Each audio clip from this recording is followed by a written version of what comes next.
जीवन बहुत ही अमूल्य है और परमात्मा वो हमारी दिव्य शक्ति है।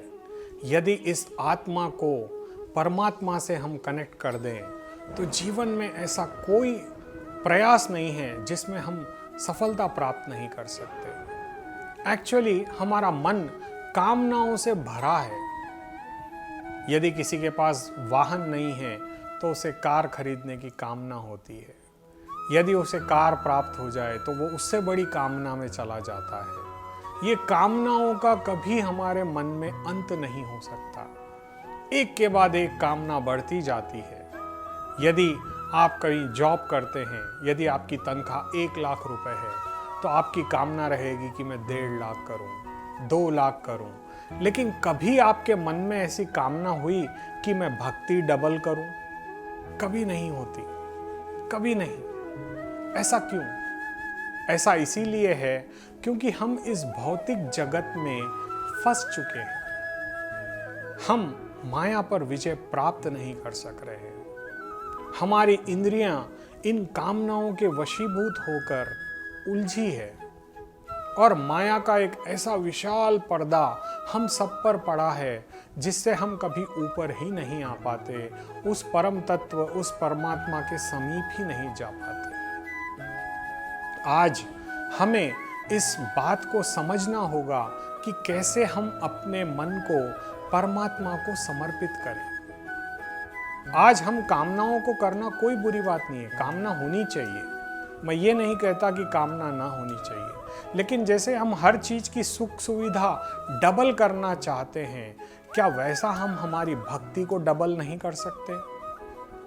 अपने परमात्मा के समीप हम डबल स्पीड से नहीं जा सकते?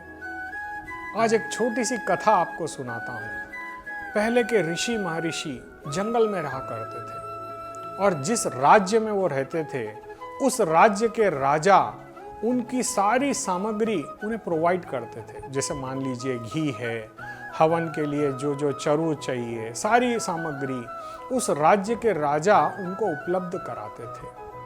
तो नित्य प्रति उन ऋषियों का क्या काम रहता था? वो लोग ब्रह्म मुहूर्त में सुबह उठ करके अपने नित्य कर्म इत्यादि करने के बाद हवन करते थे, पूजन करते थे, ध्यान करते थे, समाधि में रहते थे। ऐसा सारा दिन उनका भगवान के साथ ही व्यतीत होता था और इसका पूरा पुण्य फल वो समस्त लोक को समर्पित करते थे, उस राजा को समर्पित करते थे, उसकी प्रजा को समर्पित करते थे। बहुत कठिन परिश्रम होता है भगवान को अपने समीप लेकर के आना। आप आधी घंटा भगवान का नाम नहीं ले सकते, चैलेंज है। कभी कोशिश करके देख लीजिए, मन भटक जाएगा, मन यहां वहां आपका डोलने लग जाएगा। यदि आप पिक्चर देख रहे हैं किसी मूवी में या थिएटर में तो 3 घंटे एक टक आप उस मूवी को देखोगे, जिसे आप भी जानते हो कि यह सत्य नहीं है, लेकिन आप पूरे मन और पूरी श्रद्धा से उस सारी फाइटिंग को देखोगे, उसके झगड़े को देखोगे, उसके डायलॉग को देखोगे, उनके गानों को देखोगे। लेकिन क्या कभी भगवान के प्रति उतनी श्रद्धा हमारी होती है? क्या हमारी कामनाओं में परमात्मा को प्राप्त करने की कामना कभी जागृत होती है? नहीं होती। इसीलिए आज इस कलयुग में हम सबसे ज्यादा दुखी हैं। दुख का मेन कारण हमारी अपनी सोच है, हमारी अपनी कामनाएं हैं। यदि हम अपनी कामनाओं को डाइवर्ट कर दें इस भक्त की तरह जिसकी आज मैं आपको कथा बताने जा रहा हूं। एक ऋषि के 2 परम शिष्य थे। एक शिष्य बहुत ही सच्चा, दयालु, कर्मनिष्ठ, उसमें सारे सर्वगुण संपन्न थे, और वहीं उस ऋषि के दूसरा शिष्य दिखने में बड़ा ही सीधा परंतु कपटी, झूठ बोलने में एक्सपर्ट, और उसके अंदर वो सारे व्यासान थे जो एक व्यक्ति में नहीं होने चाहिए। जैसे जैसे अध्ययन काल समाप्त हुआ, दोनों बाहर चले गए गुरुकुल के और वो बाहर निवास करने लगे। क्योंकि ये व्यक्ति जरा कपटी था, इसने शराब पीना शुरू कर दिया, गलत व्यसनों में चले गया, अलग अलग इसने अपने शौक पाल लिए और इसका जीवन कष्टदायी होने लग गया। और जब धन की कमी आने लगी तो ये चोरी करने लग गया, गलत मार्ग पर चला गया। वहीं उसका दूसरा मित्र भगवान की सेवा में तत्पर रहता था, हमेशा परमात्मा का नाम लेता था। और एक दिन ऐसी घटना हुई कि जब वो सच्चा व्यक्ति कहीं मार्ग में जा रहा था, उस समय पर चप्पल या शूज तो हुआ नहीं करते थे, लोग नंगे पैर ही चलते थे। तो अचानक से उस व्यक्ति को एक नोकीला कीला चुभ जाता है या कुछ ना कुछ कांटेदार उसके पैर में चुभ जाता है, जो उसके प्राण ले ले उतना दर्द उसको देता है। और दूसरी तरफ जो उसका कपटी मित्र था, वो चोरी करने जाता था, हर पल चोरी करने जाता था। उस दिन उसे बहुत सारा धन प्राप्त होता है। एक जमीन में वो खोद रहा था अपना चोरी का धन छुपाने के लिए, लेकिन जिस खड्डे को वो खोद रहा था उसमें उसे और धन प्राप्त हो जाता है और वो बहुत खुश हो जाता है कि आज मुझे भरपूर धन प्राप्त हो गया। पता नहीं किसका गड़ा हुआ धन मुझे प्राप्त हुआ है, लेकिन वो बहुत संतुष्ट होता है और उस अपने गुरु भाई के पास आकर के कहता है कि देख, तूने भगवान की भक्ति बहुत की और तुझे क्या मिला? तेरे जीवन में किसी प्रकार का कोई सुख नहीं है और मैं यहाँ पे देख कुछ नहीं करता हूँ, सारे मैंने गलत मार्ग लिए हैं और आज मेरे पास अपार धन है।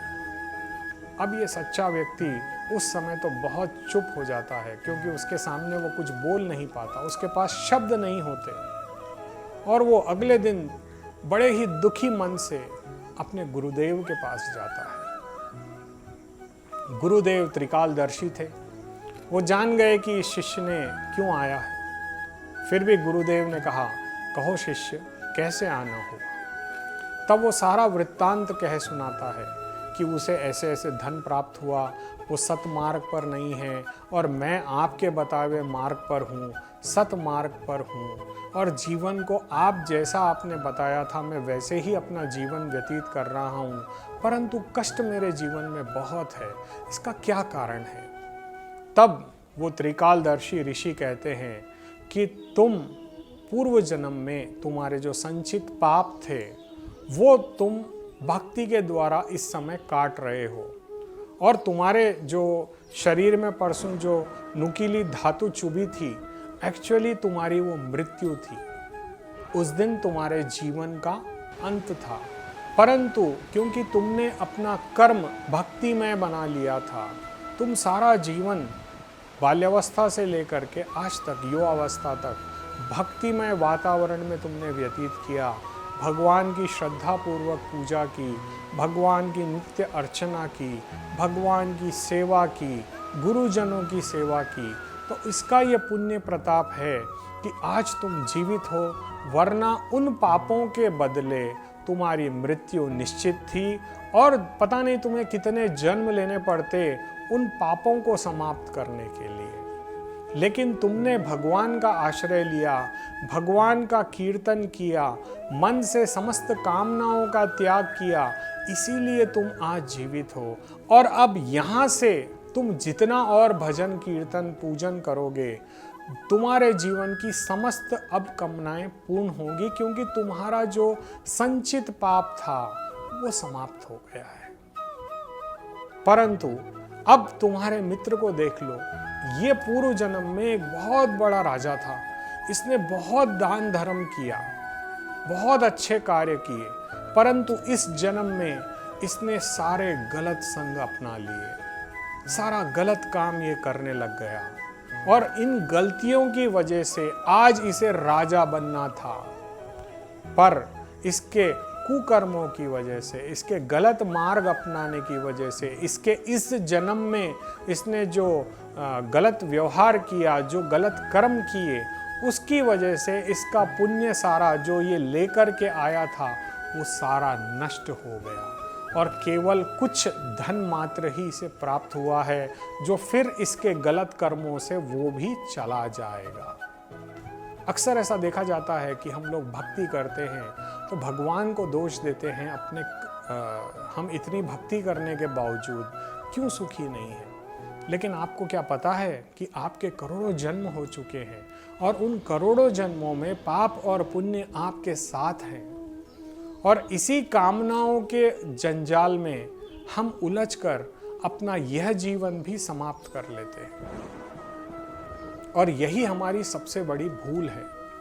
हमें अपना जीवन, भले ही आप, भगवान ने कभी हमसे नहीं कहा कि आप अपने माता पिता को त्याग दें, आप अपनी गृहस्थी को त्याग दें, आप अपनी संतान को त्याग दें। भगवान केवल एक ही चीज़ चाहते हैं कि हम कामनाओं के जाल में ना फंसें। हम अपने मन को परमात्मा की सेवा में अर्पित करें, अपने मन की समस्त अभिलाषाएं उन हरि के चरणों में, उन भोले बाबा के चरणों में समर्पित कर दें, और फिर देखें अपना कर्म कितना पावरफुल होगा। आपका सारा जीवन अमृतमय हो जाएगा। आपके जीवन में कभी किसी प्रकार की कोई कमी नहीं रहेगी, परंतु आपको भगवान के आश्रित होना होगा और कामनाओं के इस जंजाल से अपने मन को हटाना होगा।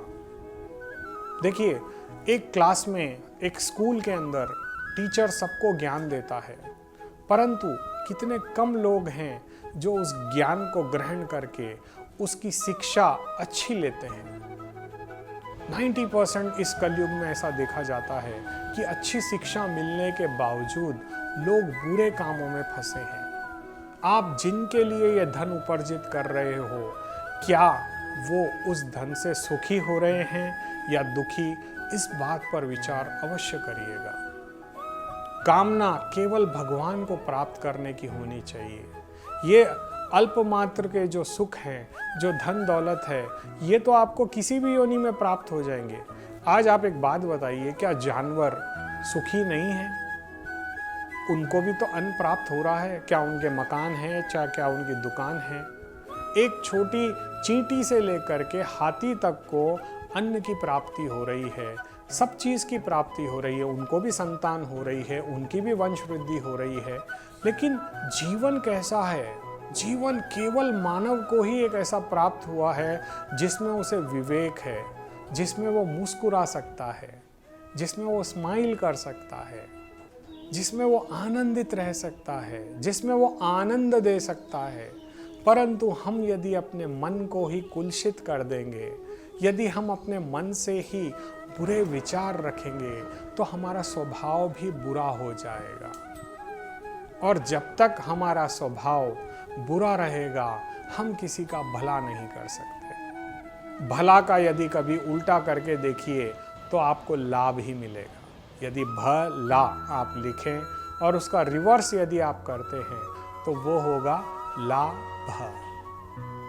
तो जीवन का हमेशा एक बात का विशेष ध्यान रखिएगा कि अपने मन की कामनाओं को परमात्मा के श्री चरणों में अर्पित करना सीखें। नित्य प्रति एक प्रहर ऐसा निकालें। एक प्रहर तो इस समय में बहुत दुर्लभ है, यदि हो सके तो 1 घंटा नित्य प्रति परमात्मा के संग आप अपना समय दें।